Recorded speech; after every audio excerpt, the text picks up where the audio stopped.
All right. Oh man. All right. So joining us on the line, one half of the ECWA Tag Team Champions, surprised a lot of people this past Saturday at Super 8 when he came out to assist LA Vin in that four-way elimination match. We have the one and only, the American Missile, Clutch Rockwell. What's going on, man? Hey guys, thanks for having me, and happy St. Patrick's Day. Happy St. Patrick's Day. I'm wearing my Guinness shirt. I'm really, I'm That excited to is be here, and that is my drink of tremendous choice, night. along with Yoo-hoo. Oh, I love Yoo-hoo. Me Yeah. too. Give me a good Yoo-hoo. Yoo-hoo. Absolutely. Yoo-hoo. Yeah. How you guys doing? So, doing good, man. Doing good. Yeah, we're just hanging out, getting ready to call it a show, and I'm glad we were able to get you on the line because I had to ask you, um, not what would possess you, but why? What changed that you would want to come out there and help LA Vin against your former partners like that?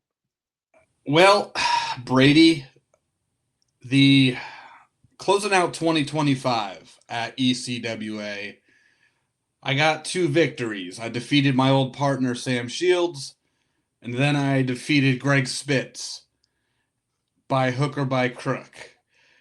And then after I defeated Greg, Sam was still able to get his hands on me, if you will, for 5 minutes. And Mm-hmm. I think he might have knocked some sense into me. I had a few months to really put things in perspective when it came to the backyarders and myself. And it's been 3.5+ years of Clutch Rockwell losing to every ECWA legend that walked through that door, Mm-hmm. while my stablemates are winning tag team titles, territory titles, you name it. They were winning while I was losing. I was putting them before myself, which I have no problem doing, but it wasn't reciprocated. So the time has come. The fans definitely got back in my head, if you will. And I wasn't even supposed to be at the Super 8. I'm sure you know that. I was supposed to Sure. wrestle Greg Spitz in a grudge match, and he didn't get medical clearance. But there was just a part of me, Brady. There was a part of me where I was like, I need to book this flight anyway. Like I need to get my ass to the Super 8. It's the most Okay. important show to kick off the ECWA season every year. And I was like, I just need to find the right opportunity and find a way onto this show the best way that I can. And unfortunately for JD Luscious, he got removed from that tag team match. Mm-hmm. And that was my opportunity. And you can't just let an opportunity pass you by anymore. And I really needed to open up the eyes of my former stablemates, the backyarders. And that was my way of doing it. Well, I for one am glad that your ass came to the Super 8. It was tremendous to see you out there. Now, obviously Greg Spitz he sustained an injury Mm-hmm. because you hit him with your plaque.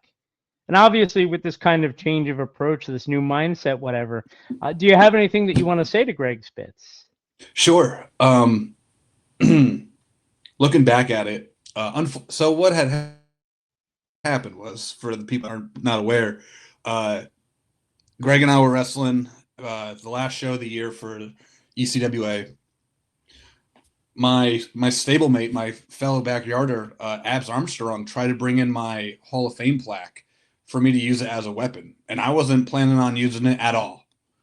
But I didn't even touch it. Actually, it kind of just fell into the ring, from what I remember. Okay.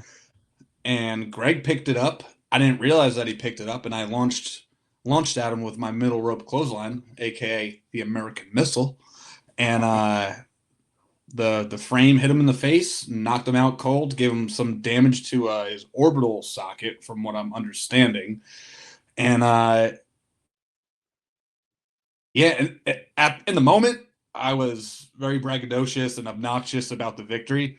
But looking back at it, like, there was no way I would want to screw Greg out of a match at the Super 8 and, take food off of his table, as they say, or food out of his fridge, and, Off of his screw him out of kids. a, Yeah.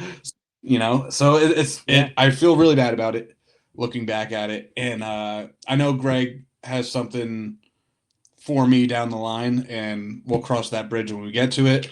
I do wish him a speedy recovery, and I hope to see him soon, one way or another. Well, that's mighty nice of you. Um, Given the way all that went down and the way you've been the last few years, and again, I don't necessarily have a problem with it. I'm usually the one cheering you on for that kind of stuff. But why should LA Vin trust you? I mean, you guys have been rivals for a long time. Sure. I I respect everything that LA Vin has done for the ECWA. I've watched him rise higher and higher, and he holds the most prestigious title in independent wrestling, the ECWA Championship. And this past Saturday, he had nobody to tag. So when I was talking to him after the match, after we had won the tag titles, and he said he had looked up and saw me, he thought he got knocked a little loopy because it made no sense to him Right. why I would be in his corner. And, actions speak louder than words, right? And I put a whooping on the Backyarders, which was just 3.5 years of animosity and frustration on my end. So we all got to benefit. LA Vin's a tag team champion, and now I am a record tying 4-time ECWA tag team champion. So that's pretty cool. Very cool. Yeah, and it's exciting for you. I think exciting for the fans who were definitely happy to see you back when they didn't expect you to be there. Obviously, the next show is in May. What can we expect kind of moving forward with the American Missile? Well, we'll see. Tag team champion the president has in store for me and LA Vin. Maybe he's going to have to do double duty. He's going to have to defend the tag titles with me as well as defend his championship. But yeah, any and all comers, let's go. I love the ECWA tag team titles.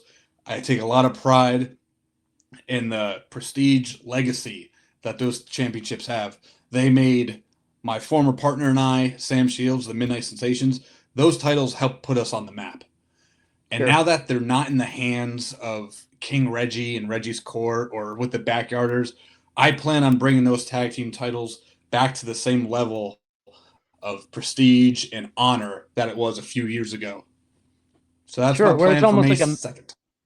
okay, yeah, it's almost like a main event kind of thing, really, with the tag team titles again, which is exciting. You mentioned Sam Shields, and one of the listeners, they want to know how weird it is to know you're going to be looking in that corner and you're not going to be see Sam holding out his hand for you.